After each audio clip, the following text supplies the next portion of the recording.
Hello मेरे प्यारे दोस्तों, सभी को जय हिंद जय भारत। तो वीडियो अंदर बात करते हैं ग्रुप नंबर 56 एंड 57 के बारे में। गाइज अभी अपने ग्रुप नंबर 56 57 के फॉर्म भरे जा रहे हैं, यानी मेंस एग्जाम के लिए अपने फॉर्म भरे जा रहे हैं। आप सभी अपना फॉर्म जरूर जल्दी जल्दी सबमिट कर दें, क्योंकि लास्ट डेट है 8/7/2024। तो जो अभी अपना फॉर्म भरने सिस्टम चल रहा है, जो पोर्टल चल रहा है अच्छे से, चलो अच्छी बात है, अच्छे से अच्छा काम कर रहा है। अभी पोर्टल बंद होते ही इसकी एग्ज़ाम डेट आएगी, ऑफिशियल एग्ज़ाम डेट आएगी, देन उसके बाद आपका एग्ज़ाम होगा। लेकिन जो एग्ज़ाम होगा ना, उसके लिए आपके लिए बहुत बड़ी खुशखबरी नहीं, दुख खबरी है। बहुत बड़ी नेगेटिव न्यूज़ लेके आए भाई। नेगेटिव न्यूज़ का खुद देख लो। HSSC ने 4 गुना शॉर्ट लिस्ट करने का तरीका पब्लिक किया। तो जो आपके 4 गुना बुलाए जाएंगे ना, वो किस तरीके से बुलाए जाएंगे आपको बता रहा हूँ, देख लो भाई। जो पिछली बार बुलाए गए थे अगस्त 2023 के अंदर, वो सिस्टम अलग था, और अब की बार तो बहुत अलग कर दिया भाई। बहुत सारे बच्चे फेल हैं, बहुत सारे बच्चे बाहर होंगे 100%। अगर पिछली बार 30,000 बच्चों ने मेंस एग्जाम दिया था ना अगस्त के अंदर, अगस्त 2023 में, तो अब की बार 12 से 13,000 ही दे पाएंगे। खुद प्रूफ दिखाऊंगा, सारी बातें आपको इन्फॉर्मेशन के साथ, पूरे प्रूफ के साथ इन्फॉर्मेशन आपको शेयर करूंगा। HSSC फिर से गलती कर रही है। चलो पीछे जो गलतियां की, 5 नंबर बिना वेरिफिकेशन के दे दिए, मेंस एग्जाम ले लिया, चलो गलती हो गई, नया सिस्टम था, इनके लिए नया एक्सपीरियंस था CET का, कोई बात नहीं। लेकिन अब जो प्रेजेंट में चेयरमैन सर हैं, वो एक तरीके से अच्छे कानून के मतलब जानकार हैं, उनको कानून की अच्छी नॉलेज है। जो पिछले चेयरमैन थे वो चलो अलग टाइप के थे, लेकिन अब तो एक तरीके से बहुत वेरी वेरी इंटेलिजेंट पर्सन बैठा वहाँ पे, तो वो इस टाइप गलती करे तो शोभा नहीं देता भाई। रियल में ये गलती अगर रिपीट की गई तो बहुत ज़्यादा लॉस होगा सभी स्टूडेंट्स को, गारंटी देना, चाहे वो किसी भी कैटेगरी का हो, चाहे वो रिजर्व का हो या फ्रेश कैटेगरी का हो। अगर ऐसा हुआ तो कट ऑफ बहुत ज़्यादा जाएगी। तो गैज मैंने कुछ दिन पहले, समथिंग 3 दिन पहले, कट ऑफ वीडियो बनाई थी। वो बनाई थी मैंने मेरे अकॉर्डिंग कि अगर ऐसा सिस्टम हुआ तो ये होगा, लेकिन इन्होंने सिस्टम ही पलट दिया भाई। और वो कट ऑफ बिल्कुल सही थी। अगर जो पिछली बार जैसे जिस जिस तरीके से बुलाया गया था बच्चों को मेंस एग्जाम के लिए अगस्त 2023 में, अगर वैसे ही बुलाते तो कट ऑफ जो मैंने बताया ना, सेम टू सेम वही जाती। लेकिन अब इन्होंने सिस्टम चेंज कर दिया 4 गुना शॉर्ट लिस्ट करने का।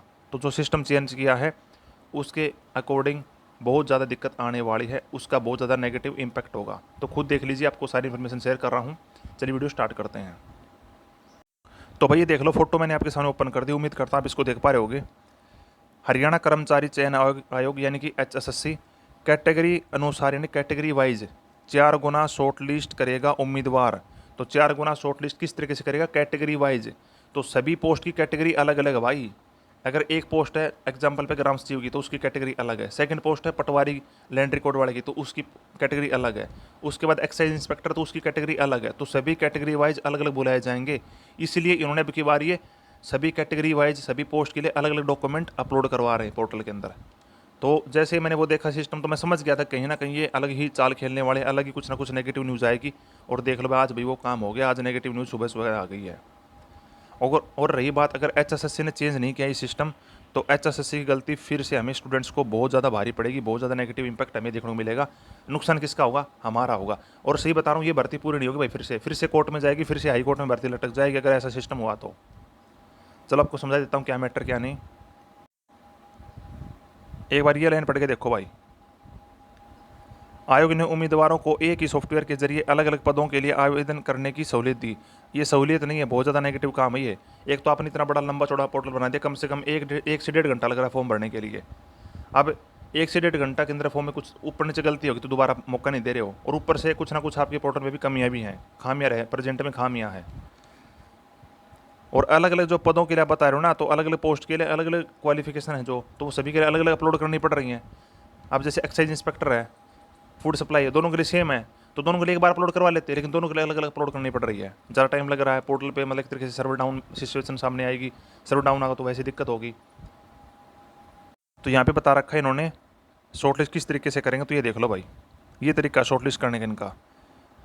तो शॉर्टलिस्ट करेंगे, वो बता रहा हूँ आपको, देख लीजिए एक बार। अब शॉर्टलिस्ट करने का ये है होगा फॉर्मूला। तो कौन सा फॉर्मूला, चलिए देख लीजिए।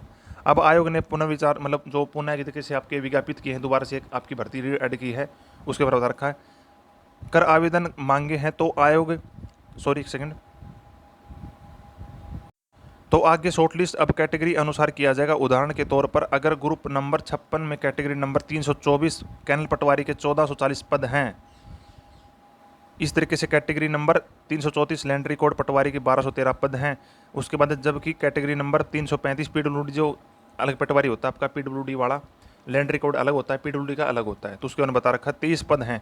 इनके लिए यूँ होगी कैटेगरी नंबर 324 के लिए, कौन सी 324 भाई, यहाँ पे है कैनल पटवारी वाली 324 में 1440 पद हैं आपके, 1440 पद हैं। तो इसका 4 गुना कर लो भाई, देख लो कितने आएंगे, 5760 बच्चे आएंगे। और ये होंगे कैटेगरी वाइज, यूआर के अलग होंगे, फौजी भाई अलग होंगे, डिसेबल पर्सन अलग होंगे, और आपके ईडब्ल्यूएस वाले होंगे, बीसी बीबीसी एससी वाले सारे अलग अलग होंगे। तो भाई बहुत ज़्यादा कट ऑफ ऊपर जाएगी, रॉकेट की तरह कट ऑफ ऊपर उड़ती दिखेगी आपको रियल में, और बहुत बड़ा नुकसान होगा सभी स्टूडेंट्स का, सभी को नुकसान होगा। अगर प्री के अंदर भाई कम से कम बता रहा हूँ, अगर 78 से कम स्कोर किसी का भी ना 78 से, तो उसका तो किसी पोस्ट के लिए नंबर नहीं आएगा भाई। 78 से किसी भी स्कोर, चाहे आप रिजर्व कैटेगरी के अंदर हो, चाहे आप एससी के हो, आपका नंबर नहीं आएगा, क्योंकि वैकेंसी भी तो कम है ना आपकी। ये भी तो देखो, आपसे ऊपर बच्चे अच्छे खासे नंबर लिए बैठे हैं। हाँ, अगर जो पिछले बार किया था उन्होंने सिस्टम वैसे करते तो बहुत अच्छा काम रहता, लेकिन अब की बार उन्होंने बिल्कुल चेंज कर दिया है। और ये इनका फैसला या इनका डिसीजन बहुत भारी पड़ने वाला है इनके ऊपर। भर्ती बिल्कुल भी पूरी नहीं होगी, जो सीएम साहब ने वादा कर रखा, जो सीएम साहब ने स्टेटमेंट पब्लिक कर रखी है कि हम 90 दिन के अंदर 50,000 रोजगार दे देंगे, तो ऐसे तो नहीं दे पाओगे आप भाई। एचएसएससी को समझाओ, जो नियर बाई डिस्ट्रिक्ट वाले जो कैंडिडेट हैं, जो नियर बाई रहते हैं अपने, लाइक पंचकुला के अंदर अम्बाड़ा, करनाल, पानीपत, यमुनानगर, कैथल वाले, तो प्लीज़ आपसे रिक्वेस्ट है एचएसएससी चेयरमैन से जाके मिलो, उनको समझाओ कि सर आप ये गलत कर रहे हो, ये अगर ऐसा हुआ तो भर्ती पूरी नहीं हो पाएगी। उनको सुझाव दीजिए, उनको अपनी तरफ से रिक्वेस्ट के थ्रू समझाइए। इतने अच्छे कानून के जानकार होने के बाद भी एचएसएससी चेयरमैन ऐसी गलती कैसे कर सकते हैं? मतलब एक तरीके से मुझे तो मतलब शॉकिंग वाला सरप्राइज लग रहा भाई, ऐसा कैसे हो सकता है? जो पिछला चेयरमैन था, चलो वो तो इतना मतलब कानून का जानकार नहीं था, उसको इतनी नॉलेज नहीं थी पढ़ाई लिखाई की, चलो उसने एमए 5-10 बार किया होगा, अच्छी बात है, लेकिन एमए तो वैसे भी कर सकते हैं भाई, ठीक है। तो उसको इतना नॉलेज नहीं था, मैं उसकी बात मान लेता। वो तो यूट्यूब पे एक तरीके से हर वीडियो अपलोड करने के लिए तैयार रेडी रहता था, उसने तो यूट्यूबरों का धंधा चला दिया था। आज फलाना यूट्यूबर उसके पास इंटरव्यू लेने जा रहा, आज धिकड़ा जा रहा, मतलब सारे यूट्यूबर उसके पास डेली ना डेली, मतलब कोई ना कोई उसके पास बैठा ही मिलता ऑफिस में, और वो एक तरीके से गुग्गू बन के वापस तैयार होता, ये देख लो हम ये करेंगे वो करें, और करने कुछ नहीं था उसके पास, कुछ भी नहीं था करने को। सबसे बड़ा झूठा आदमी वही था आज अभी तक की हिस्ट्री में, एचएसएससी चेयरमैन जो था वो यही था, सबसे झूठा आदमी। प्रेजेंट में आया वो बहुत अच्छा एक तरीके से व्यक्ति था, उसका बहुत अच्छा इंसान है, हर तरीके से मतलब भर्तियों को पूरी करने की कोशिश करा, लेकिन ये गलती पता नहीं वो कैसे कर सकते हैं, मुझे खुद अजीब लग रहा कि इतनी बड़ी गलती कैसे कर सकते हैं वो। तो अगर ऐसा हुआ तो रियल में 100% भाई बहुत सारे बच्चे बाहर होंगे। जहाँ 30,000 बच्चों का एग्ज़ाम होना चाहिए था, वहाँ आपके 12 से 14 के बच्चे ही आ पाएंगे, 12 से 14,000 ही एग्ज़ाम दे पाएंगे, चाहे वो 56 का हो चाहे वो 57 का हो। वैकेंसी आपकी बड़ी हैं तो कट ऑफ नीचे जाती 100%, अगर ये पिछली बार की तरह बुलाते हैं, लेकिन अब की बार इन्होंने काम ही उल्टा कर दिया, और जो उल्टा काम किया ये दिक्कत पैदा करेगा स्टूडेंट्स को। बेरोज़गार कौन रहेंगे? स्टूडेंट्स। किसी को इम्पैक्ट नहीं होने वाला, होगा हमें होगा सिर्फ, और किसी को नुकसान कोई फ़ायदा नहीं है। नुकसान भी हमें है, फ़ायदा भी हमें है। तो अब भाई कुछ कर लो, ट्विटर कैंपेन चला लो, या पर्सनली जाकर एचएसएससी ऑफिस जाके विजिट करके वहाँ पे उनको समझाओ, कुछ अपनी साइड से रिक्वेस्ट करने की कोशिश करो, क्या पता कुछ उनके बाद दिमाग में आ जाए। उनको मतलब पता नहीं कि भाई आप कितनी बड़ी गलती कर रहे हो प्रेजेंट में जाकर, और भर्ती पूरी नहीं हो पाई, फिर से कोर्ट में फंसेगी भाई अगर ऐसा सिस्टम हुआ तो। रियल बता रहा हूँ, प्रूफ के साथ बता रहा हूँ मैं। ठीक है मेरे प्यारे दोस्तों, उम्मीद करता हूँ मैंने अपनी सारी जानकारी आपको शेयर कर दी। फिर कुछ रहेगा तो अपने नीचे कमेंट छोड़ दें भाई, आपकी ज़रूर हेल्प करूँगा। और मुझे फॉलो जरूर कर लो भाई, आपको प्रेजेंट एंड फ्यूचर में आपको एचपीएससी एंड एचएसएससी की हर न्यूज़ ऐसे ही घर बैठे फ्री ऑफ कॉस्ट शेयर करता रहूँगा। और नीचे टेलीग्राम ग्रुप का लिंक अटैच करा, आप उसे भी जरूर ज्वाइन कर लें। Thank you.